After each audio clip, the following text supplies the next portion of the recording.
الحمد لله رب العالمين اللهم صل وسلم وبارك على نبينا محمد وعلى آله وصحبه ومن تبعهم بإحسان إلى يوم الدين وسلم تسليما كثيرا أما بعد.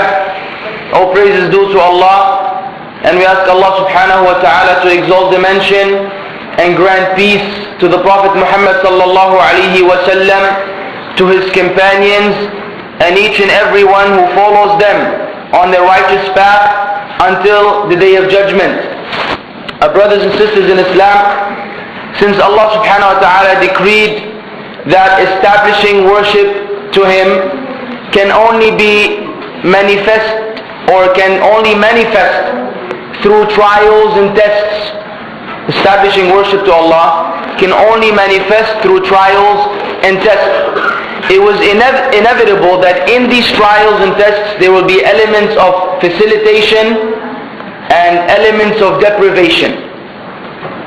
Elements of facilitation and elements of deprivation. In better words, or this is also known as halal and haram. Elements of facilitation, halal. Do it if it makes life easy for you. Elements of deprivation, being deprived. Don't do it because it is bad for you. And this is something, alhamdulillah, that has been clearly defined in Islam. We have no ambiguity concerning this teaching, particularly when we refer to the famous hadith of An-Nu'man ibn Bashir radiyallahu anhu wa ardah, the hadith in Bukhari and Muslim, wherein the Prophet sallallahu alayhi wa sallam said, إِنَّ الْحَلَالَ بَيِّن وَإِنَّ الْحَرَامَ بَيِّن وَبَيْنَهُمَا أُمُورٌ مُشْتَبِهَاتٌ لَا يَعْلَمُهُنَّ كَثِيرٌ مِنَ النَّاسِ فَمَنِ اتَّقَى الشُّبُهَاتِ فَقَدْ اسْتَبْرَأَ لِدِينِهِ وَعِرْضِهِ وَمَنْ وَقَعَ فِي الشُّبُهَاتِ وَقَعَ فِي الْحَرَامِ كَالرَّاعِ يَرْعَى حَوْلَ الْحِمَى يُوشِكُ أَنْ يَرْتَعَ فِيهِ أَلَا وَإِنَّ لِكُلِّ مَلِكٍ حِمَى أَلَا وَإِنَّ حِمَى اللَّهِ مَحَارِمُهُ ألا وإن حمى الله محارمه ألا وإن في الجسد مضغة إذا صلحت صلح الجسد كله وإذا فسدت فسد الجسد كله ألا وهي القلب. That was a lot of Arabic, but we will bring the English right now inshallah ta'ala. And I request everyone's kind silence while I speak, if you don't mind. Jazakumullah khairan. The Prophet sallallahu alaihi wasallam said, halal is bayin, clear. It is clear. There's no ambiguity concerning it. And haram is also clear. There's no ambiguity concerning it. And then he went on to say, and between them are doubtful matters, unclear things, concerning which many people have no knowledge of. Many people do not know. Then he said, so whoever avoids these doubtful matters, he shall be protecting and preserving his deen and his ird, his religious commitment and his honor or dignity. However, whoever falls into these doubtful matters will indeed fall into haram, into the prohibitions.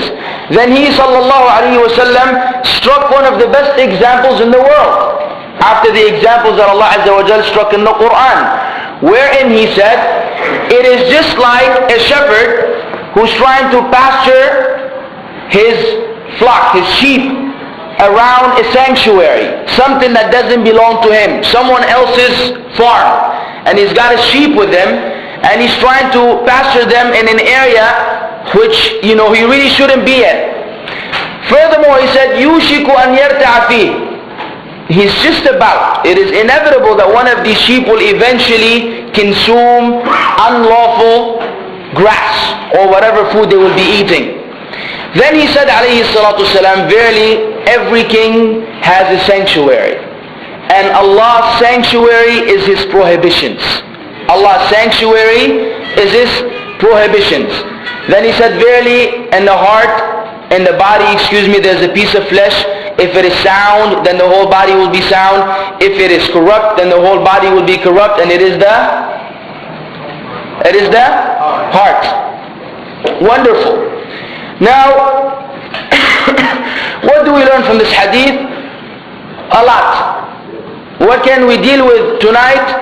Not a lot, due to the time. If you refer back to the books of the scholars, and you see the tafsir and the interpretations and the commentary which they have concerning this hadith, you will find that books can be compiled, just deducing benefits and wisdoms from this one hadith. But we will be touching upon the basic aspects of the hadith, so we will leave this hall this evening, inshallah ta'ala, with some understanding of the halal, the haram, and most importantly, as you saw in the flyer, if you saw the flyer or from the title of the lecture, what is between halal and haram. How do we deal with it? That which is doubtful, how do we deal with it? First, al-halalu bayyin. Halal is clear. Alhamdulillah, predominantly, almost everything we have created is halal. Almost everything in the creation of Allah is halal, with the exception of some things. Even though you may get people who try to, turn it around. And we dealt with this in the misconceptions about Islam, that everything is haram, everything is haram. No, everything is halal. Haram is some minor issues, minor things that are in reality harmful to you as well. So you avoiding them is means of gaining Allah's pleasure and protecting your physical being, or spiritual being, or mental being, or whatever. It is ultimately good for us. So the halal, alhamdulillah, plenty of that. And it is clear. There are no questions concerning that. You want to eat beef? Go ahead. You like chicken? Go ahead. Now of course we're not dealing with the way of slaughtering, right? And whether it is baik or taza, so this is none of my business. I'm speaking about, general chicken and general beef. It's halal. On the other hand, al-haram bayyin.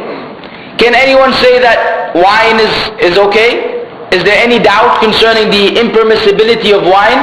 Fornication, and we can list a number of things? No. You will never find someone who agrees unless they really don't have, they have no understanding of Islam. They're just learning Islam. But anyone with the basic understanding, I don't think anyone in this hall, in fact, Allah knows best, who doesn't know the major halal things and the major haram things. This is known. Where is our problem?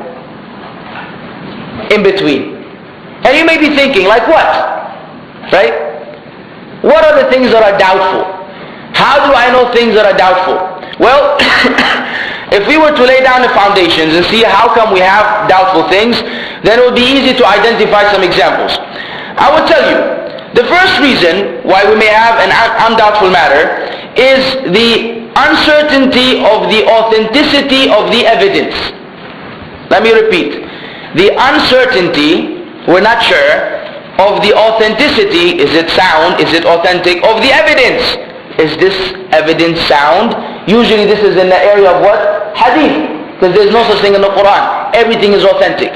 Example. You get a newborn baby, right?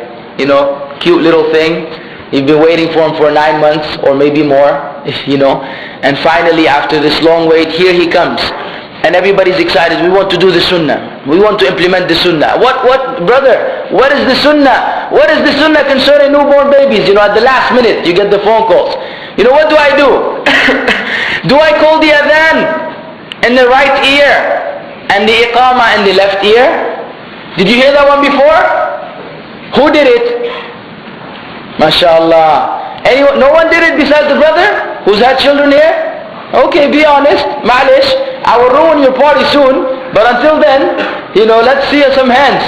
So only a few brothers had actually called the adhan. Maybe others didn't do it because they didn't know about it. Not because they knew the reality of the situation. But here's what happened. It's a very popular practice. And it was popular for the longest time. There's a story behind it. Ibn Qayyim al-Jawziyah, rahimahullah, he has a book called تحفة المولود تحفة الودود في أحكام المولود, right? A book dealing with the newborn baby and all the rulings associated with that. Now, first, before we go to this book, there's a hadith in Sunan al-Tirmidhi narrated by Abu Rafi', where he had mentioned, please do not take pictures of me, otherwise your camera may break. and virus may infect it and you will never be able to use it again, inshallah ta'ala. Yeah, so if you want to keep your camera, stay off me. Yeah, I lost my point. See, that's what happens.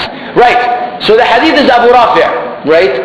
And the hadith indicates that it's a sunnah to call the adhan in the right ear of the newborn baby and then call the iqamah in the left. Well, they wanted the iqamah as a separate story. Let's stick to the adhan in the right ear. Now, that same narration in Sunan al-Tirmidhi is da'if. It is known to be da'if. However, Ibn Qayyim had mentioned in his book that there was another reference for this hadith in the book of Shu'ab al-Iman lil-Bayhaqi, where in that he said, Ibn Qayyim said that this narration is also da'if. There's another weak narration in Sunan al-Bayhaqi. So pay attention, because this has to do with the science of hadith. We have one weak narration in Sunan al-Tirmidhi, one weak narration in Shu'ab al-Iman lil-Bayhaqi. Now the scholars have differed concerning the approach, but Shaykh al-Albani, rahimahullah ta'ala, who was a scholar of hadith, an expert in this field, he was well versed in the science of hadith, was of the opinion that when we have a number of weak narrations with various chains of narrations, this reality strengthens this hadith. Meaning, the chances for many individuals to narrate the same story through various chains is very unlikely unless this hadith had some basis. Right? We may have some issues in the chain of narrators, but that does not, exclude this hadith from being sound or acceptable. So based on his methodology, said, okay, we have a hadith which is da'if in Sunan al-Tirmidhi, another one which is da'if in al-Bayhaqi, Shu'ab al-Iman lil-Bayhaqi. So this hadith can be acted upon due to this strengthening of the narration because of the references, and then it was allowed for the Muslims to do that. What happened, the book Shu'ab al-Iman was not available during that time as a book in the various bookstores. After the passage of time, finally the book was actually, now with the progress of the internet and so the e-books and so on and so forth, finally the book became available. The book became available, and Shaykh al-Albani rahimahullah finally had access to the book Shu'ab al-Iman. When he went to that narration, which was referred to by Ibn Qayyim in his book, he found that in the chain of narrators there were two individuals who were accused of being liars. Individuals who were accused by the scholars of Jarh and Ta'deel, that this person, you don't take narrations from him. If you find this X individual in the chain of narrators, this hadith is da'if because of this individual. This is a little complicated, but it may be beneficial at some point in your life, inshallah. The point being, the hadith is da'if jiddan, very weak. And the methodology of the Shaykh was, you do not strengthen a weak narration with a very weak narration.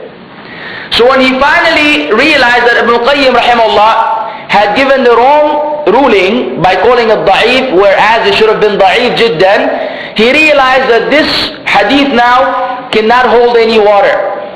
Consequently, this hadith is inauthentic. Consequently, you cannot act upon it anymore. No more calling the adhan in the right ear. Now, if you did it, إِنَّمَا الْأَعْمَالُ بِالنِّيَّاتِ. Deeds are according to intentions. If you intended to follow the sunnah, Allah subhanahu wa ta'ala will not deprive you of the reward. However, now that you know, and if you don't have any knowledge of hadith, you cannot oppose the shaykh unless you have knowledge of hadith, so you may oppose this methodology, then we can no longer act upon this issue. So this hadith, this ruling or this aspect of Islam becomes doubtful, because we are not sure of the authenticity. We have uncertainty concerning the authenticity of the evidence which we are using. So it was doubtful. Now it is clear for those who follow that methodology. The second example is the applicability of the evidence per given case. Does this hadith apply? Example. This is my favorite. Many of you have heard this too many times, but I have to do it in a lecture. I've done it in a lecture before. Smoking cigarettes or shisha, or I will not mention the other things, right? Any kind of smoking, tobacco and its brothers and sisters in evil, used to be among the doubtful matters, because they were not sure whether the evidences we had were in fact applicable to this smoking thing, right? Does it apply? We had narrations of do not kill yourselves, right? We had the narrations وَيُحِلُّ لَهُمُ الطَّيِّبَاتِ وَيُحَرِّمُ عَلَيْهِمْ الْخَبَائِثِ. When Allah described the Messenger of Allah sallallahu alaihi wasallam, He said He makes lawful for them all that which is good, and He makes yuharrim. What does yuharrim mean? From what word? Haram. He prohibits upon them everything which is evil. So at some point in time, before the studies were made on nicotine and the cigarette and the chemicals that it contains, it was actually a doubtful matter. Do the narrations and the verses dealing with killing yourself and this is being khabitha, are they applicable to smoking or not? So even though it was doubtful at some point in time, back when it first came out in the Turkish, among the Turks, and then it started spreading among the Muslim Ummah, this is no longer the case today. Today, smoking has been taken out from the level or from the column of doubtful things into the column of what? Haram. And anyone who doubts that needs to reconsider his position. It is haram beyond any shadow of doubt. How can you say that smoking is not haram? How?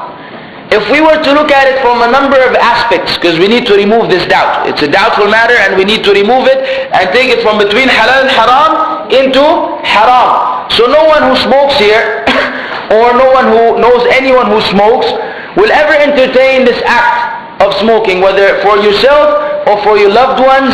Maybe a sister, her husband smokes, or her parents smoke, or whatever. Right? Smoking needs to be out of our lives as Muslims who believe in Allah and the last day, because of the following. Reason number one, the fact that Allah subhanahu wa ta'ala clearly stated, and this is the strongest evidence that indicates prohibition, that the Prophet sallallahu alaihi wasallam was to make things which are good halal and things which are evil haram. And no sound human being, if he were given the option to categorize cigarette under one of two columns, halal, good or evil, no sound human being, even a child, will put the cigarette under the column of good things, because it doesn't make sense. Whether you make the studies or you don't, we have the element of the smell. Imagine someone smelling like an ashtray. Have you smelled an ashtray before? It stinks, right? Someone next to you smelling like an ashtray. His breath smells like an ashtray. This is repulsive and unacceptable. Let alone entering the masjid and bothering and harming the Muslims, which in return will harm the angels. The Prophet ﷺ said, إِنَّ الْمَلَائِكَةَ تَتَأَذَّى مِمَّا يَتَأَذَّى مِنْهُ بَنُو آدَمَ. Verily the angels are harmed with that which harms the children of Adam. So bad smell, whether it is armpit,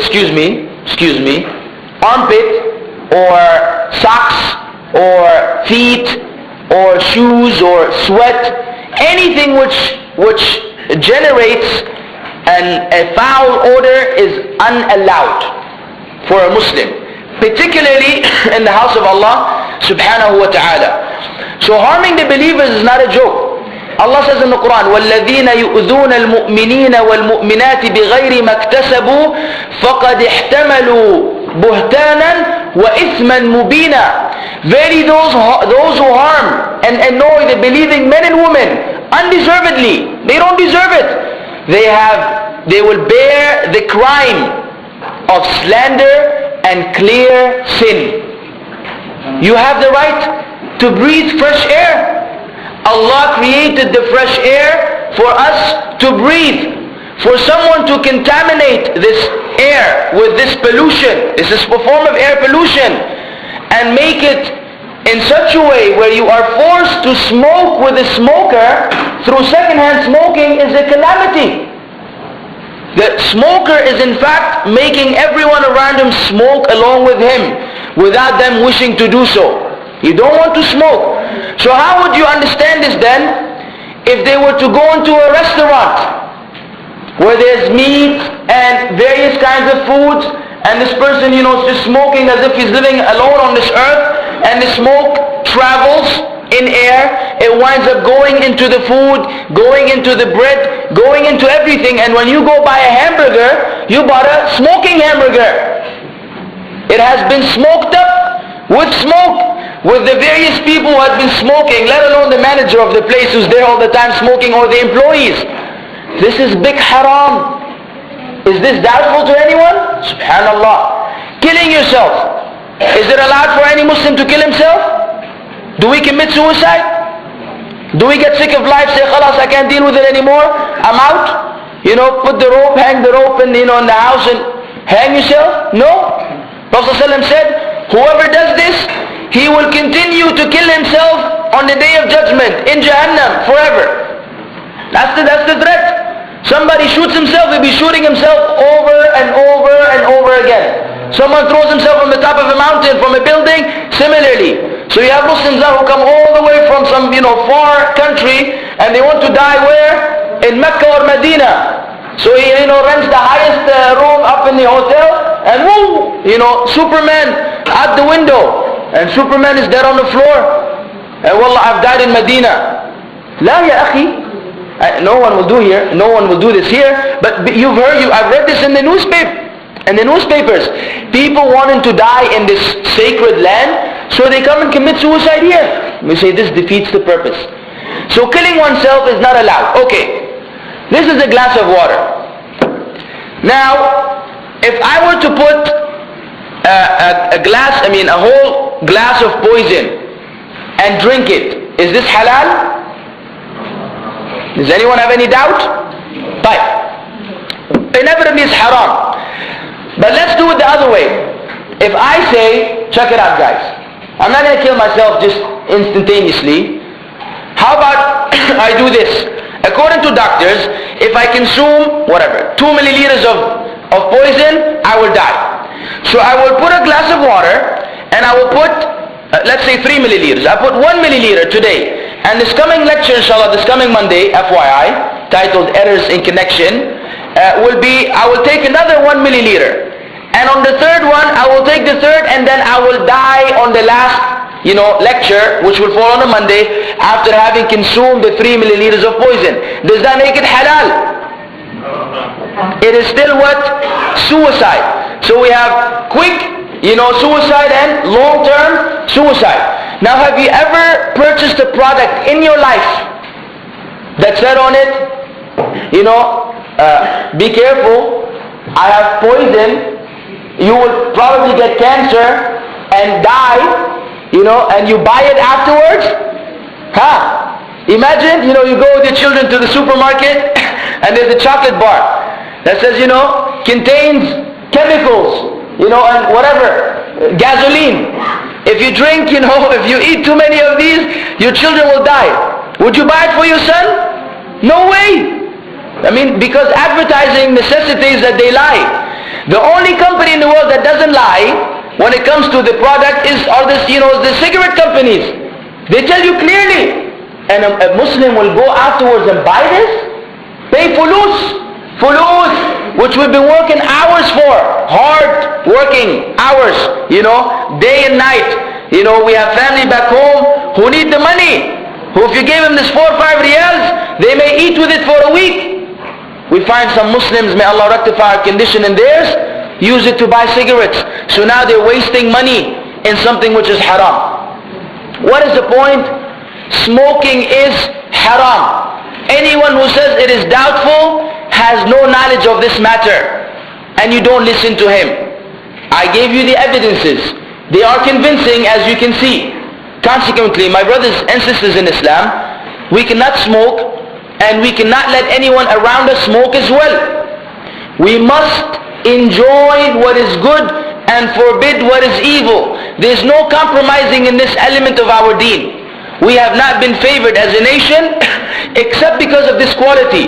Now if you brothers and sisters who come to da'wah, who have da'wah tendencies, da'wah inclinations, the tendency to become rightly guided, to be good Muslims, if we don't do this, who's going to do it? The people who don't show up? No one will do it anymore, and we may be destroyed as an ummah. So when you see someone smoking, get involved, memorize the evidences. They're available in many fatwa. Know the rulings and stop the people from smoking. Explain it in a nice way. Be gentle, be kind. Use your personal approach in da'wah. However, we cannot afford to leave people around us smoking. It is shocking to see two brothers sitting next to each other, one who seems to be practicing, another one who's whatever, and the other one is smoking next to him, and the brothers are sitting there conversating with him. I mean, in reality, you shouldn't allow this. Say, hey, subhanAllah, no respect for me? You have no respect for me? I'm sitting here having a conversation with you. You smoking in my face? Puffing smoke in my face? No, put out the cigarette. I mean, this is your right. So if we don't do this, the smokers will think that no one will ever stop them. So they will continue to smoke everywhere all the time. And when you try to stop them, they will look at you funny. And this happens nowadays. We've had people say, mind your business, man. Why you everybody smokes? Why do they bring it into the country? Look at this funny. Huh? Why is if it was haram, why is it in the country? MashaAllah. This justifies it now? If people are committing zina in this country, so we say zina is halal. Wallah, people are committing zina. So what the people do has nothing to do with the ruling in the book of Allah and the sunnah of His Messenger sallallahu alaihi wasallam. So then, concerning this particular point, smoking used to be doubtful. Now it is not. It is haram. Please remember that. Act upon it and share it with others. طيب. Let us look briefly at the reasons why we have this doubtful matters, or why do people wind up falling into doubtful matters. First of which is lack of knowledge. Due to lack of knowledge, we have in fact fell into many doubtful matters. Some of them which constitute being innovations. This will be dealt with in the second point. But the first point, I want to give you an example so we will have some clarity. You are in the masjid on the day of Jumu'ah, okay? And half an hour or so before the imam comes, there's what we call the first adhan. We're on the same page? Right.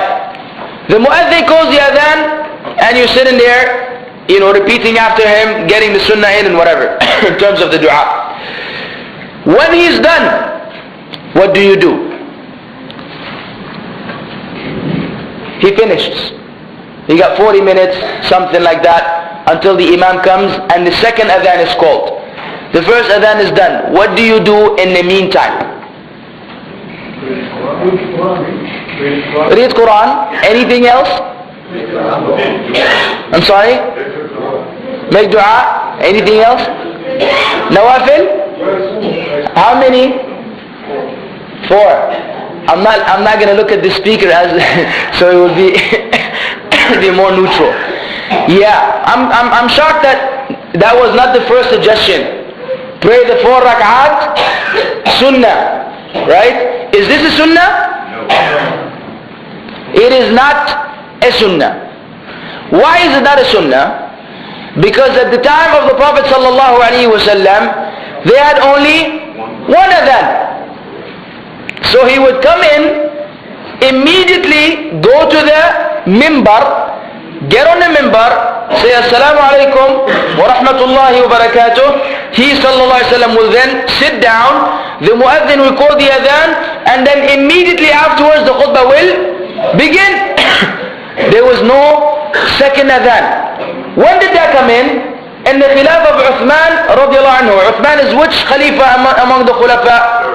Third. So that means we had Abu Bakr as-Siddiq radiallahu anhu, then Umar, then Uthman. It wasn't until Uthman when the Muslims became huge, mashallah, in size, in numbers, and then it was necessary that they would first notify the people about the first one, and then so they would come to the masjid. Then the second one was the actual first adhan at the time of the Prophet Muhammad sallallahu alaihi wasallam. Now you may say, hold on, is this an innovation?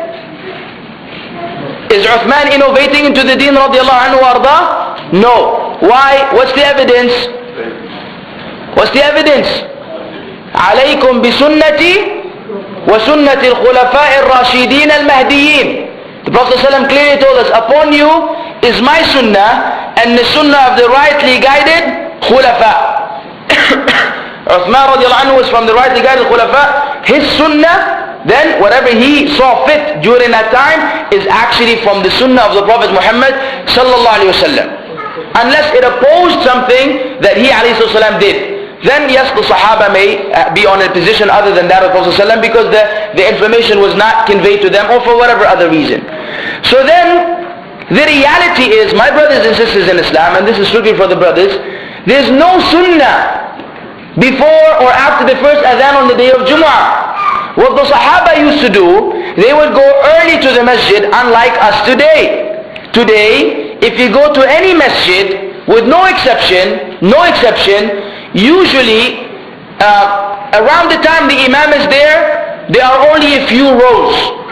The vast majority of people enter with him or after him. Really after him. Then suddenly the masjid becomes full. Why? We have become lazy. Lazy on a Friday. Like the disbelievers. Friday, they wait for Friday, because Friday is there, the night where they party, right? So Friday, is the day of entertainment. We have Friday as a day, not for holiday. Many people think it's holiday. Allah said in the end of Surah Al-Jumu'ah, after you're done with the Salah, فَانْتَشِرُوا, then we'll go around earth and seek provision from Allah and remember Allah abundantly. There's no harm in doing business on a Friday. But we have become what? Lazy. So one of us will go to bed, Thursday night at, 3 in the morning. Then he would, if he wakes up for Fajr, alhamdulillah. If he does wake up for Fajr, he will go back to sleep after Fajr to wake up at what? 12:15. Running around trying to shower, put on the clothes, and this is the situation. But this is not befitting. And this is a whole other lecture, inshallah, at its right time. So then, the sunnah here is that there is no sunnah. The Sahaba would come early and they would pray nawafil mutlaqa. What does that mean? General voluntary prayers. He will come pray 2, 4, 6, 8, 10, as long as he wants. For 2 hours he's praying. Nafila. He's not praying with the intention of praying the sunnah before dhuhr, as on Saturday, Sunday, Monday, Tuesday, Wednesday, Thursday. This is not the intention, right? So, when we actually do that, we have fallen into a doubtful matter, because some of the ulama are of that opinion, but in fact it is because of the fact that we are lacking knowledge of this reality. There is no evidence that the Prophet ﷺ ever prayed anything at home before Jumu'ah, nor did the Sahaba do that. So then this is one example of why we fall into doubtful matters, because of what? Lack of knowledge. Lack of fiqh. Lack of fiqh, what does that mean? Fiqh means understanding, or the practical implementation of the Quran and the Sunnah in our daily lives. This is what fiqh means. You hear the translation jurisprudence, and you may say this is more complicated than the word fiqh. I was having a hard time understanding fiqh in Arabic, now this English word is even worse. It means the implications and the implementation of the Quran and the Sunnah in our daily lives. Understanding the intent behind the Quran and the Sunnah. Because of this element, my brothers and sisters in Islam, in fact, almost all of the innovations, with the exception of some, are due to this misunderstanding. People don't understand the objective of the deed. For example, celebrating the various birthdays, or festivals, or things of this nature. You get people with the rational, birthday. Say, brother, you said that celebrating birthday is an innovation. Say yes. He says, but it's not an act of worship. It is not an act of worship. Akhi, but you're imitating the disbelievers. Yeah, but this is not part of their deen also. Right? It's not part of their religion. It's not like a Christian says this is part of the, the teachings of the church, right? They do it for what? Why do people celebrate birthdays? Be honest. Tell me the truth. Why do people celebrate birthdays? Gifts, barakallah fi. Gifts, man. Come on now. You know, if you used to celebrate birthdays before, if people showed up to your house with no gifts, you will kick them out. You want to eat my cake? Where's my gift, man? Where's my iPhone? Where's my recorder? Where's my shoes? Ma salama. Out. You will never talk to him again. Your friend will become your enemy the next day. What kind of rude person is this? Coming to my house with no gift. What is it? Gifts. Christmas, gifts. New Year's, gifts. People love gifts. So this is an opportunity. Okay, I buy the cheapest thing for the people and I get the most expensive from them. This is the mind of the man. Let me get this for 3 riyals and he will give me the gift for 30 riyals. And it's just a bunch of calculations trying to acquire worldly material. That's what it is. There's no other objective. A Muslim, does he have this approach in life? Come on brothers, give me gifts? I don't think so. Okay, you say it's not an act of worship. It is, they claim, those who celebrate birthdays, it is not an act of worship. We say time out. Forget about the kuffar, imitating the kuffar. It's not part of their religion. If it's not part of their religion, you can do it. Otherwise, you cannot wear a t-shirt. Because the kafir wears a t-shirt and we didn't wear t-shirts before, so no more t-shirts. We say no.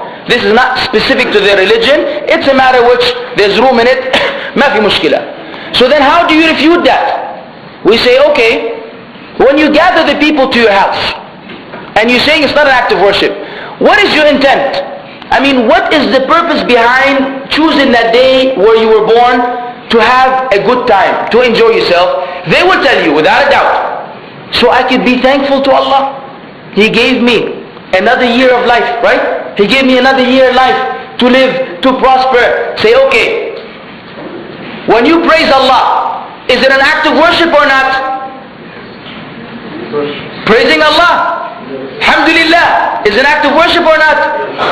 Do you have to do it according to the sunnah or not? Can you praise? Some people like to praise Allah by dancing. Okay? Say, hey man, this is the Sufis. They go around until they get dizzy. They got nothing to do. Right? They say, this is, dhikr, Allah, Allah, Allah. All day, beating themselves. I don't know where these people came from and they claim to be among the masses of the Muslims. We got funny individuals. Go to YouTube. Don't even go to YouTube. But because there's so much evil there. But if you're able to go and Google these things and go strictly to the video, you will not believe some of the things you see. People, dancing and doing all kinds of funny stuff in the name of Islam. And they consider this what? Worship to Allah. Just like the Christians in church. In some other countries, without naming them, if you were to go to church on Sunday, you will think it's a disco. They got pianos, guitars, and there's a whole musical band. And people screaming on the thing and crying, hallelujah and all this. What is this? A party. It's not worshipping. This people having a good time listening to music. So this is their concept of what? Praising the Lord. So we have Muslims who follow the footsteps as Prophet ﷺ told us. The point being, if you're saying that you're just being thankful to Allah, you have to be thankful to Allah in a way which He legislated. So now this very intent of yours is an innovation. And this doubtful matter becomes clear. But why was it doubtful for that individual? His understanding of fiqh was not there. He did not know what was the intent behind the Quran and the Sunnah when they brought these teachings of what? The distinction and the individuality of Muslims in comparison to the people around them. We are unique. We are special. We are superior. We say this with confidence. Allah made us as an ummah like that. So we don't follow those who are beneath us. We don't imitate those who Allah does not love or is not pleased with. Otherwise this is misunderstanding of the deen. You see what I'm saying? So if you have this understanding, you could clarify many misconceptions in terms of our conduct. Do I do this because the kuffar do it or not? Then we have to go to the basic understandings of Islam. If you understood this concept of worshipping Allah is conditional to a textual evidence, then you will know that even the birthday as a means of thanking Allah is no longer lawful. Not because it's imitating the kuffar or otherwise, because they will be able to answer that. With that, you can remove this doubtful matter and it moves on to the category of haram. Because innovations are halal or haram? Haram. Thirdly, Lack of contemplation. What is contemplation? Pondering, reflecting. Sometimes we haste. We don't think long enough, and when we don't think enough, we come up with funny stuff. Just recently, a beloved brother of mine, who's a revert to Islam, it appears from his name at least, who I've been corresponding with via email. He always has different questions in some other country. I don't know what the country is. He sent a question that said, brother, I have a serious problem. Khair. So you say, khair, may Allah make it good. He said, I do not understand how can Allah punish someone in the hellfire for eternity. How is it that Allah will not show mercy to these people at some point in time? I believe, or I've heard that some say, that at some point in time they will be taken out from Jahannam. Okay? This was the issue. Please advise, comment, guide me in this area. Now if you think about it, right now when you heard it, what happened to you? You're like, oh yeah, yeah, this is right. Is it possible that Allah will, Allah Rahman Rahim, He will leave someone in Jannah forever? What does the shaitan start doing? Try to whisper nonsense. So we will believe, it becomes doubtful, even though this is from the Aqeedah of Ahl Sunnah wal Jama'ah. Khalidina fiha. They shall abide therein eternally. Okay, there's no doubt. I'm not going to give you a lecture about the belief of Ahl Sunnah wal Jama'ah. The belief of Ahl Sunnah wal Jama'ah is people who enter Jahannam among the kuffar shall never go out. Never go out. With the Muslims, they will go in, then once they pay the consequences of their sins, they will be taken to Jannah. Disbelievers, no. But let's contemplate. Have you contemplated on this before we came to this conclusion? I will give you two approaches. One which I have mentioned before, and one which I have not mentioned before. The first one, I mentioned before. You hire an employee, and you give him all, you invest in him. A company is going out of business, big company, and they have 50,000 riyals, or not even, more than that, left. And the only way they can grow and boom as a business is by hiring an IT who will be able to develop a software for them which will make them superior to the contending and competing businesses around them. So they find this unique individual who's qualified and has everything that he needs. They get in touch with him, they contact him and say, listen, we want to hire you. We will give you everything. We will spend the last halala we have in you, so you may develop the software. Please, this business is expensive, multi-million business is going out of business. We need your help. We will give you a castle. You will have 6 cars. As soon as you land, we'll get you married to the most beautiful woman in our city. Hypothetically speaking. Right? It doesn't happen in real life. You name it. You want clothes, we will give you. You want, leadership, we will give you. Everything you want shall be given to you. Please, just develop this software. For the purpose of what? Enhancing and saving this business from destruction. And indeed, this deal materializes. They get the man, he comes over from overseas to the kingdom or whatever, and they give him all the tools and the machines and the PC, everything is state of the art, high tech. Just put together this software. And he starts working. In the process of his work, he meets an employee who works at one of the contending businesses, one of their competitions. And he starts feeling very bad for this helpless employee who is also suffering with this company, right? So he decides that he will develop this software and then give it as a gift to the other employee. He does. He develops it. He says, this is a gift for you and your business to grow and boom. Thank you very much. The next day, the other business is making, millions of riyals, and our friend's, company is asking about their software. Hey, today was the deadline. Where's the software? Oh, the software, yeah, I finished it. but I gave it to my friend who works for this business across the street. What will they do to him? Celebration?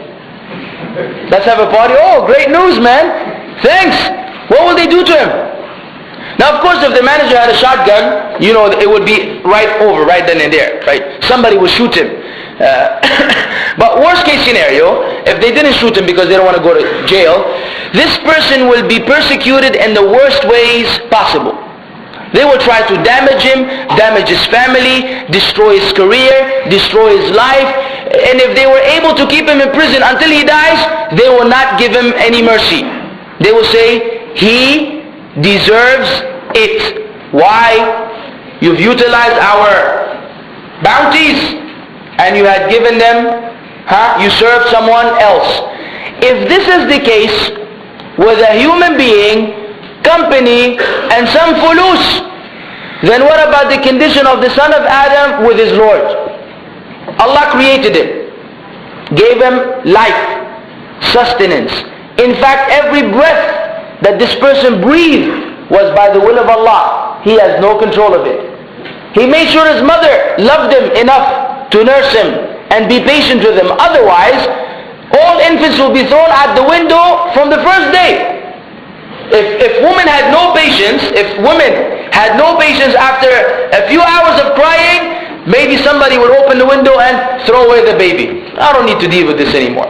Life was good before this baby came. But what do they have? Patience. He cries and he cries and he defecates and urinates and cries and burps and pukes. All nasty stuff. Right? The children are the nastiest things in the world, even though they're cute. But women have no problem with that. That's her baby. She loves him. Why? Allah instilled that in the mother. If the mother didn't have this quality, we men stay aside, then it will be a problem for the children. Who made this the way it is? Allah. Then He gave him a mind. He gave him understanding. He gave him clothing and food, sustenance. Then He gave him a messenger whom He sent with a message, with a detailed explanation of the purpose of life. Where are you going? How do you get there? What you need to do? What you need to avoid? A mind, an intellect, a natural disposition. Everything was given from who? From Allah. Then the son of Adam wants to consume all of that and go worship Jesus and the saints and the sun and the moon and himself and other people and the cows and so on and so forth. What is this? What will you do to these people? They deserve the punishment. Think about it. They are taking everything, and there's no excuse. Brothers and sisters, there's not even a single human being, unless those who were born crazy, insane. But these are not held accountable in Islam. Any sane individual, there's no way that in their natural understanding, in their natural disposition, they know that they should worship Allah. They know that in the depth, but they leave it aside. They ignore it deliberately. Don't have any misconceptions about that. So when they continue to ignore Allah all their lives, what do they expect from Allah in the life to come? Punishment. Example number one. Example number two. I came late today, 3 minutes, forgive me for that. I'm still unhappy about that, but again I blame the masjid which took longer to call the iqamah, longer to finish the salah, alhamdulillah. Imagine somebody was playing a prank on me, okay? Before I came in here, someone put poison for me with the water, trying to play games with me, for whatever reason. I come in here, say, I'm sorry I'm late, Now everybody here, brother, stop! There's poison in there. What am I supposed to do? Imagine all of you, without an exception, those whom I know personally and those who I don't, Muslims whom I'm supposed to trust, they tell me, brother, and you have a serious face, you're not playing. Wallahi, there's poison in here. What am I supposed to do? Stop. Imagine if I said, mind your business, you fools, excuse me, and I drank, and I died. What will you feel? He deserves it. Man, I wish he would come back to life again and die again. What a fool. You are the fool. Why? This is a natural feeling. Akhi, what are you? Everybody's lying to you? You ignore everyone? You belittle everyone? This is, no, you cannot deny this, You cannot deny this. Your feeling will be, You deserve it, man. We told you, you paid no heed, no attention. Why? Because someone who ignores with arrogance, he deserves punishment. He deserves what he gets. This is the condition of the kafir. He's told, he's warned, be careful, there's Jahannam. Don't worry about it.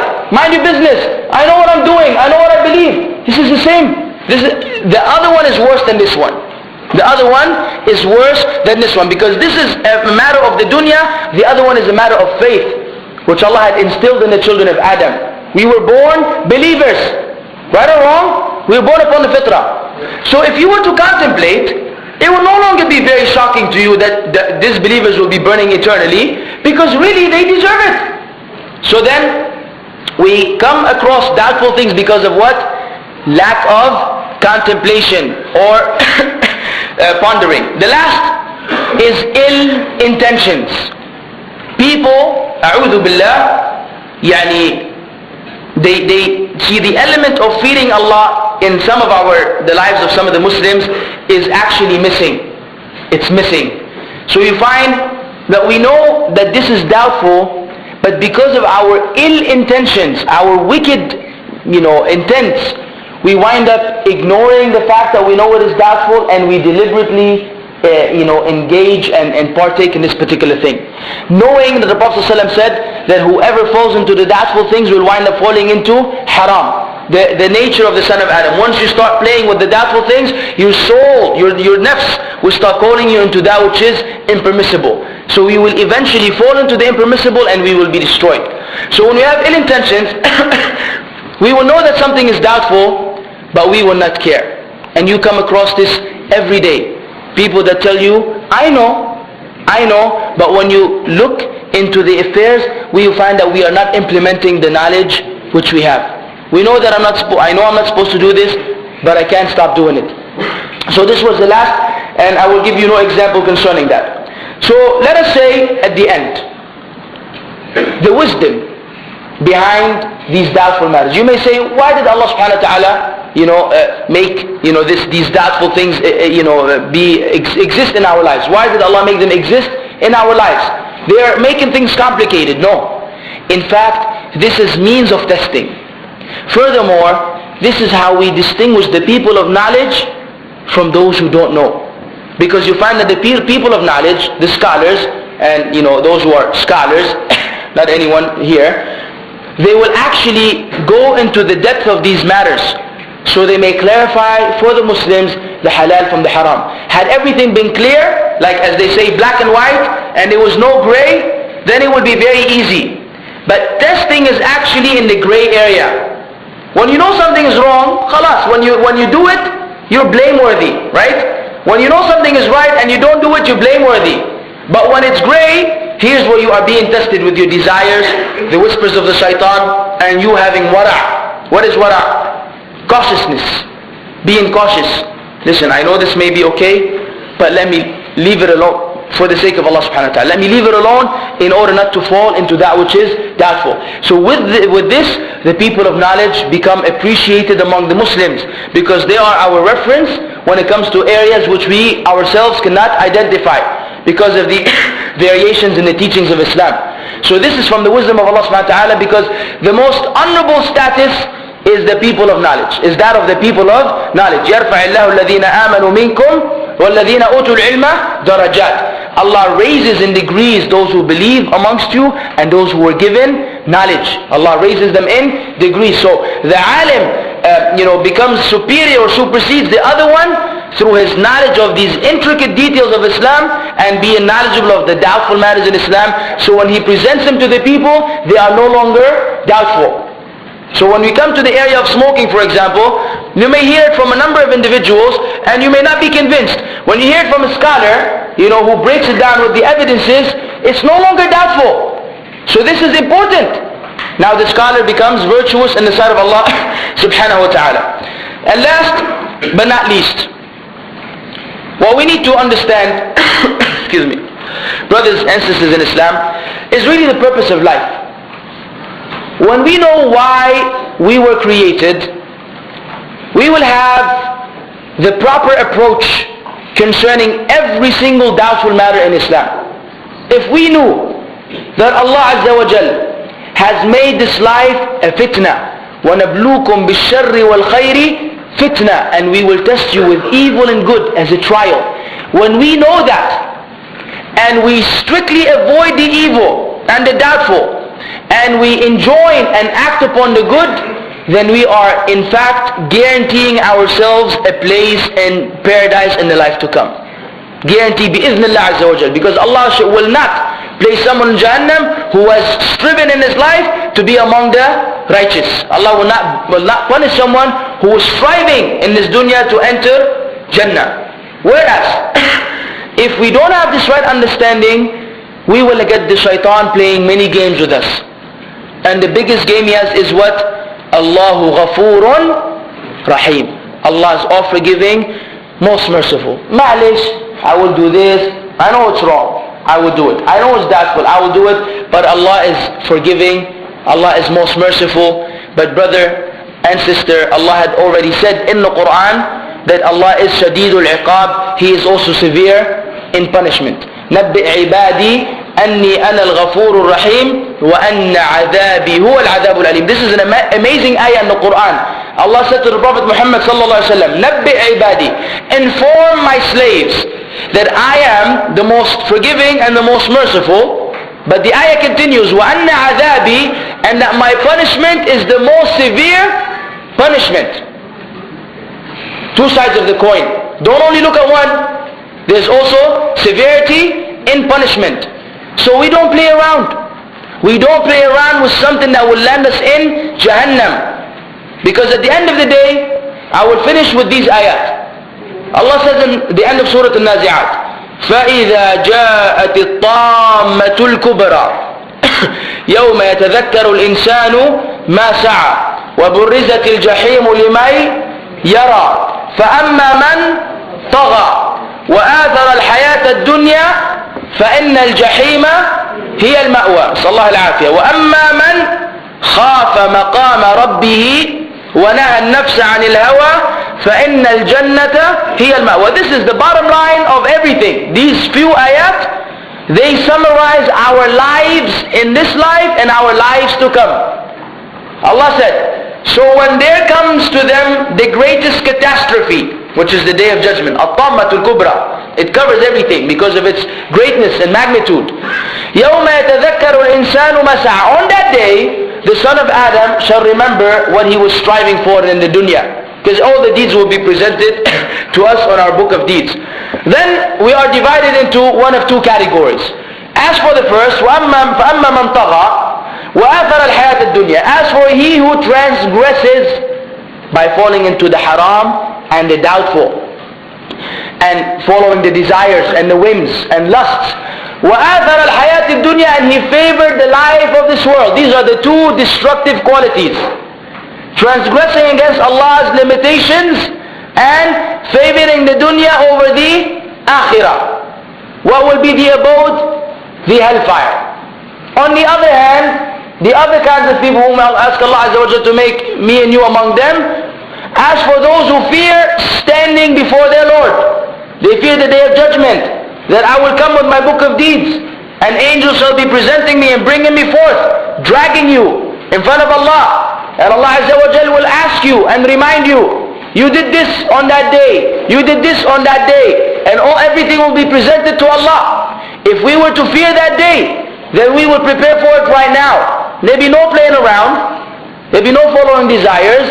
They'll be trying to be the best Muslims we can ever be. The best Muslims we can ever be. We will fall short. We will not be perfect. Each one of us here has his own shortcomings which only Allah knows about. However, that does not mean that we don't strive, because that day is coming. So the one who fears standing before his Lord, and then وَنَهَى النَّفْسَ عَنِ الْهَوَى, and he prevents his soul from what it desires, from evil desires. There are lawful desires and unlawful desires. If you stop yourself from following what it likes, which is not pleasing to Allah, فَإِنَّ الْجَنَّةَ هِيَ الْمَأْوَى. This is the reality. I mean, it's unbelievable how clear Allah has made the message, how clear the teachings are.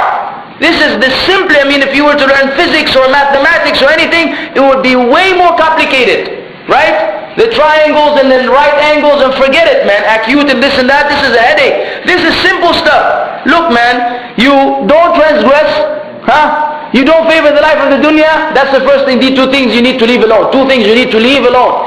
On the other hand, you fear standing before Allah, so you bring to mind the accountability, and you stop yourself from what it desires, you'll go to paradise. Is there any simpler equation than that? This is the simplest in the world. What are we missing? Implementation. What are we missing? Acting upon this basic information. Because of what?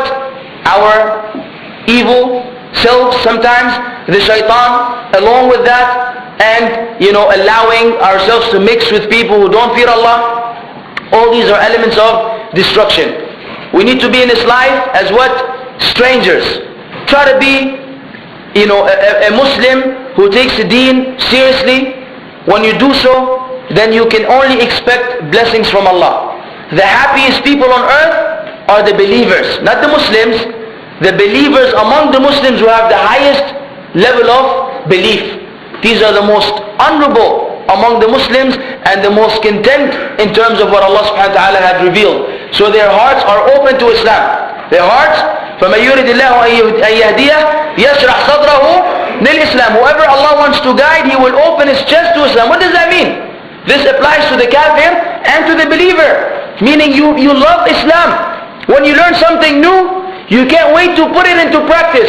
Not you learn something new, say, oh no, but I like to do that, brother. Are you sure this is haram? Are you sure Allah said I have to do this? Come on now.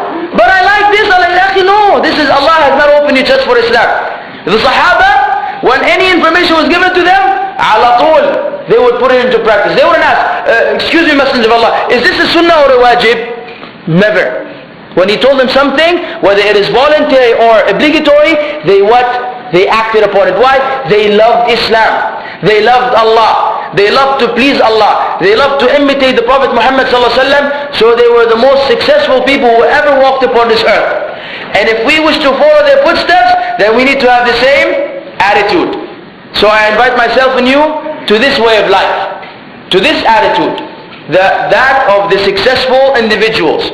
We cannot depend on ourselves because we are weak. We depend on Allah. We need to beg Allah to grant us that. Beg Allah, oh Allah, use me as service for Islam. Make me someone who serves your religion. Utilize me for the propagation of this deen. This is a dua which we should have, even if we're not saying it verbally, in fact, in feelings. We should want to be Muslims, good Muslims, serving Islam. So Allah subhanahu wa ta'ala will become pleased with us and make us among the inhabitants of Jannah. وآخر دعوانا الحمد لله رب العالمين وصلى الله وسلم على نبينا محمد. Smell coming from the mouth is being offensive in the masjid. Yes, sir. Can you talk, is there any exceptions? For example, the hadith about the person is fasting and it was smelling the mouth. I'm sorry, come again, Akhi. You mentioned the smell. Right. Offensive. Right. When they're on someone's breast, on their arms, their socks, right, whatever. What about the hadith that talks about when a person is fasting, there's going to be an odor from their mouth, and that odor is worse? Wonderful. The way we understand this, Akhi, is in the light of what we know as general. Let me see the brother because I like to look at the question. Yeah, I know Abdul Malik, as long as it's a male. Right, so brother, Jazakallah khair, may Allah reward you for the muscles that you're stretching in the process. We look at this, Akhi, in the light of, what both are from the teachings of Islam. And our understanding is that there's never any contradiction. So whenever we have things which appear to be contradicting one another, we have to understand one in the light of the other. The general ruling is having a bad smell is not allowed. The exception is when you're fasting, because it is beyond your ability. So consequently, you will not be held accountable for that because it is required of you to do so. This is in terms of the negligent individuals. Those who go to bake and eat garlic, with the judge, and then he goes to the masjid burping from the beginning of the salah until the end. So this one, so just put it down. Thank you. This is concerning those individuals, or those who don't shower, or they don't remove their armpit hair, and they don't use means of beautifying their smell and so on and so forth, then whoever has shortcomings in this area. Is that clear, inshallah? Jazakallah khair. MashaAllah. Is this, no, different questions. Question number 1. How do we, as lay people judge, know what opinion is stronger when there are two trusted scholars that have opposing views on a fiqh issue? Well, in fact, the scholars have different advice concerning this issue.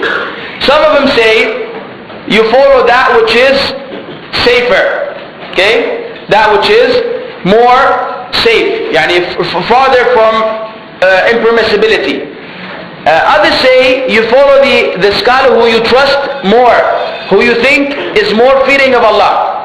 Others say you follow the scholar who is more knowledgeable in that area of the deen. Meaning if you have a muhaddith and a faqih, and the issue is an issue of fiqh, not an issue of hadith, then you go with the opinion of the faqih if both are equal in your sight as far as God-fearing, individuals. And the last opinion, which is the one that should be avoided, is that you follow the one which is easier. Because this opens the door for falling into many and doubtful things. So even though it is there among some, my advice to you, not a fatwa, my advice is go with that which is safer from the scholar who is more, knowledgeable in that science of Islam. If it is hadith, an issue of authenticity of hadith, then go with the alim of hadith. If it is fiqh, mufassir with the mufassirin, tafsir with the mufassirin, and so on and so forth. Excuse me. Question number 6, mashallah, tabarakallah. Question number 2. To what extent should one have taqleed when following a madhab? Are all the madhabs equally correct in their rulings? Can one opinion be stronger than another? Excuse me, how can a person judge this? There will be a whole lecture dedicated to this matter, titled, What is your madhab? So be patient, inshallah, because I don't want to, ruin it ahead of time. If anyone is in a dire need to know, then you can email me at onewaytoparadise@gmail.com, inshallah ta'ala, and then I will give you what is available so far concerning this issue. Yes? Alaikum salam.